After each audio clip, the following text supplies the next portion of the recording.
Yon, pulling. Madalas mag-first ako. Tapos nitong nakaraan, nag-lap winner ako ng Padre Burgos, 2 tayakan.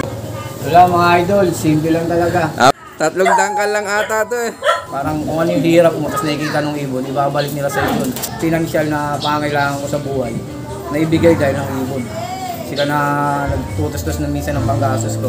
Ako, katulad nung nakaraan, hospital yung anak ko. Gumastos kagad ng 3,000, 1 oras lang yun.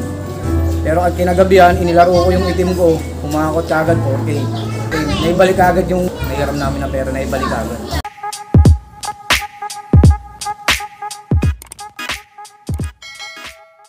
Good morning mga kalapatids. Ako nga pala si Ryan Uchi Salceda, ang Mamsier ng Pasig City.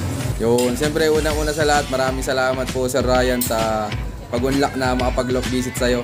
Yan, Sir Ryan, pwedeng may pasyal mo kami sa loop mo. Welcome kayo sa small loop ko, sa Eskinita Loop. Yun, tara, let's go. Ito mga kalapatids, so, Eskinita Loop. Alam ko na kung bakit Eskinita Loop. Ito, nasa tabing lang, Eskinita. Ikaw lang naggawa ng boss nan, bakit yung kulungan mo? May tropa ako na dating seaman, ginawa yung maliit na loop na yun. Sabi sa akin, pre, ba't di mo subukang maglipad ng ibon? Kasi yung mga kalapati ko nasa loob lang ng bahay. Wala akong hilig sa karera eh. Tapos ginawa niya yan. Ang inaalagaan ko dati, mga pansy, mga tickler, mga ganun. Mga pinapalipad-palipad ko lang. Mga nawawala rin eh. Tapos may isang tropa ako na si Emmanuel Mora, nagbigay sa akin ng kulay itim na walang ring. Yung itim na yun, pinarisan ko yun ng pansy, yung pan-tape na pansy. Ang nilabas nun, yung si Black Mamba, na pansy siya, tapos isang racing, pero pares nun, nilabas nun, Black Mamba. Ayun yung si Black Mamba yung humahakot sa akin, yung tatay nung isa, si Kobe. Ang madalas kang manalo dito, Sir Ryan? Oo, 2 beses ako nag-lap winner sa PFL. North yun, North. Yung ibon ko, walang pahinga eh. North, South, Summer, dire-diretso yung laro nila. Ayos ah. Mga pooling, nananalo ka din? Yun, pooling. Madalas mag-first ako. Tapos nitong nakaraan, nag-lap winner ako ng Padre Burgos, 2 tayakan. Bali yan yun. Nasa 4K plus yung napanalo ko. Ayos ito mga kalapatid. So, silipin natin yung yung kanyang loop. Ito lang yung kanyang loop mga kalapatid. So, wala mga idol, simple lang talaga. Napakaliit. Anong sukat na to? Hindi ko alam yung sukat. Ito mga kalapatid, sa liit. Lang talaga. Siguro mga lang to. 3 dangkal lang ata to eh. Oh. Ito ilan lang kalapati mo dito, boss? Ano lang yan ngayon eh, 8 na lang sila. Nawala kasing 2 nung Lucena nung nagbabagyong Christine. Yung 2 speedbird ko na nawala. Sayang Buti hindi ka nahihirapan magturo dito. Grabe oh. Saan lang po? Saan dapo dito mga kalapati mo? Diyan sa may bubong na yun. Pag, dito. pag tumunog yung bubong na yun, nalalaman ko na may ibon ako. Di ko kasi nakikita dumarating mga ibon ko eh. Basta tumunog yung bubong, alam ko na may ibon ako. Ito mga kalapatid, so papakitaan tayo ni Sir Ryan kung paano siya magpaloplay dito sa kanyang kulungan. Saan mo iniit siya? Ano na, kung nililipad dito.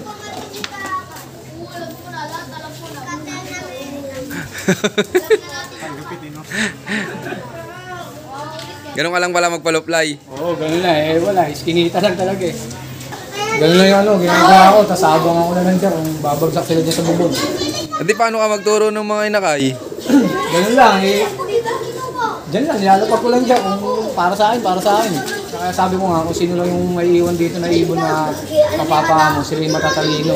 Pag yung nawala, hindi na kaya yung sistema dito sa akin. Ayun o. Diretso na mga kalapatid, so. Ayan, nai-stick mo ba? Diretso pasok na yun. Mas mabilis pala si Pula pumasok, Mabilis yung pumasok, kaso mabagal sa liparan eh. Makunat naman yan. Ito ang panlaban niya, si Tim. Yan, papakita mamaya ni Sir Ryan. May asawa pala yung panlaban mo. Binigyan ko lang ngayon, nakaraan, walang asawa to eh. Diyan na, pasok? Ito, nanay niya. Galing to sa kumpare namin kay Ramel Cadiente Luna ng Taguig. Ano to? Jansen de Clark. Yan naging foundation bird mo. Jansen imported ang lahi nito. Ito yung nanay ni Kobe, nanay niya mismo. Ayun, kunin mo nga boss. Ay, pinaris mo na dyan mismo. Pinaharas ko lang ngayon, wala kasi itong pares. Okay. Para pang motivate lang ano. Ito mga kalapatid. So, kukunin ni Sir Ryan yung mananalo niya ditong kalapati. Ito nga pala guys, si Kobe. Ito mga kalapatid. So, Kobe oh. Yan. Japan 2023 026127. Nung nakarang linggo, lap winner siya ng Padre Burgos. 2 tayaan, tinamaan niya sa Central. R1 tsaka yung R2 nakuha niya. Marami na itong na, sa akin, ay panalo. South, North, Summer, nilalaro ko to, walang pahinga. Ayos, ang galing nito mga kalapatid. So, 1 taon pa lang ako sa pag-iibon. 1 taon pa lang ako sumasali sa club kasi wala akong hilig sa karera talaga. May mga nagundok lang, mga tropa na magpasukat ako. ARPCI, RUFC, PSU, KRPC, saka sa team RHPRC, kay Boss Ace Aniban. ano na mga naging achievements mo, sir, sa 1 taon na pagkakalapati mo? Multiple polling winner, multiple of color winner, 2 lap champion, tapos 1 lap champion, tapos of color champion.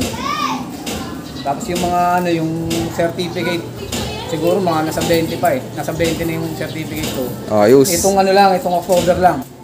Tignan nyo mga kalapatid. So, kahit simple lang yung kanyang loop, nasa tabing kalsada pa. Buti hindi na ilang ibon mo pagbababa, no, pag may mga nadaan. Nasanay na rin sa mga tao, tsaka tambay dito eh. Oo, tignan nyo mga kalapatid. So, ang dami mga nadaan-daan na tao. Yo. Nagiging kalaro na nila yung mga tambay.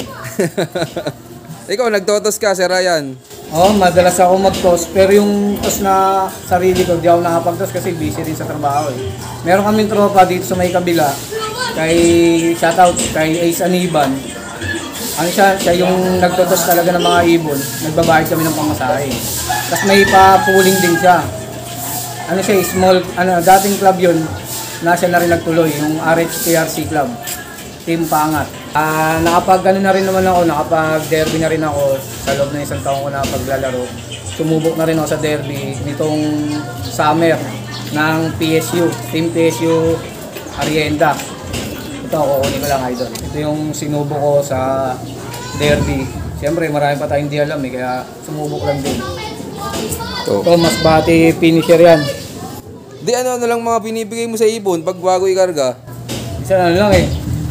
Multivitamins, calcium, tapos sa mga turo ng mga kaibigan, nagpapatang din ako.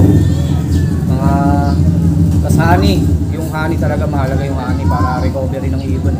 Ayun ang sabi nila sa itas yun. Ina-apply ko naman sa sarili ko. Itong ibon na to, breed to ng kumpare ko. Ayun. To. Sino dyan? Si Maring Marvin. Sabi niya, pre, subukan mo nga ilipat kasi busy siya, hindi siya naglilipat. Sabi niya, pre, lipat mo nga ibon. Yun, lipat namin doon. 1 buwan tong nawala. Umuwi ito, payat na payat, tapos yung sticker niya buo. Pati yung pakpak niya buo, pero payat na payat siya. Parang namuhay siya sa white. Hindi, gaano ka kasaya nung umuwi yan? Sobrang saya kasi unang subok sa derby, tapos nakapag-third lap na ako. Tapos ngayong PSU naman, itong North lang, itong nakarang North lang. Sumubok din ako, 10 naman, kaso hindi siya nakauwi. 4th lap naman, Tugigaraw. Hindi naman siya nakauwi. Kaya siyempre para sa akin, laking bagay na yun dahil sa kalagayan ng sitwasyon ko. Tapos newbie pa, nakapagparating na ako ng derby, na bibihira rin magawa ng iba. Yan, edi yan, gagawin mo ng breeder.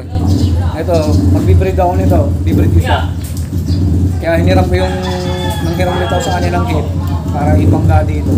Kasi bibreed namin, nasusubukan ko ulit. Yan, ayan, abangan natin yung mga magiging anak nito ni Pula. Finisher ng Masbate, no? Good luck sa mga magiging anak. Yan. Sir Ryan, ikaw na may bibigay mong payo sa mga viewers natin dyan na nagkakalapati din. Sa mga viewers na nagkakalapati sa mga tropa, sa mga newbie katulad ko, huwag kayong mawala ng pag-asa. Kailangan kung ano yung determinasyon nyo sa buhay nyo na sa pag-iibon. Oo, hindi madaling pasukin yung pag-iibon. Mahirap, magastos, tapos minsan sumasakit din yung ulo mo. Kala mo, stress reliever eh. Pero minsan hindi eh. Kakait yung ulo mo eh. Lalo na sa ganitong lugar ko. Sa mga mababa yung loob, kung kayo mawala ng pag-asa na yung hirap magpaamo, tapos hindi mananalo. Dati akala ko ganun eh. Pero nasa ibon eh, kung paano sila turuan. Tapos parang ibon magkakaroon din ng sa'yo pagmamahal. Parang kung ano yung hirap mo, tapos nakikita ng ibon, ibabalik nila sa ibon. parang sasabihin nila, ay si boss, todo pagmamahal sa amin. Nakikita namin yung determinasyon niyang manalo, kaya ipapakita namin na kaya din namin. Pero natutuwa din ako sa mga big log, mga big fancier na nakikilala ko, mga nakakasabayan ko sa karera. Papasalamat ako sa kanila kasi napapahanga ko sila. Kasi sabi nila, bibihira yung ganyan, tagun-tago ka, hinahanap ka pa ng ibon mo. Rinhad lang yung yung small loop ka, tapos yung parang simple lang yung loop mo, parang dugyot. Hindi hard lang yun kasi ako nga ito, tingnan mo, simple, skinita loop. Talaga pangalan ko dito eh, hindi lang ilala sa skinita loop, pero naglalap winner, nagpapanalo, ang dami na rin hinakot. Sa isang taon kong pag-iipon pa lang yan, dahil ko nang hinakot. Na yung iba, financial na pangailangan ko sa buhay, naibigay dahil ng ibon. Sila na nagtutos-tos na minsan ng panggastos ko. Sa anak ko, katulad nung nakaraan, hospital yung anak ko. Gumastos kagad ng 3,000, isang oras lang yun. Pero at kinagabihan, inilaro ko yung itim ko, kumakot kagad 4K. Nung kinagabihan na yun, kinabukasan ng bitaw, 4K.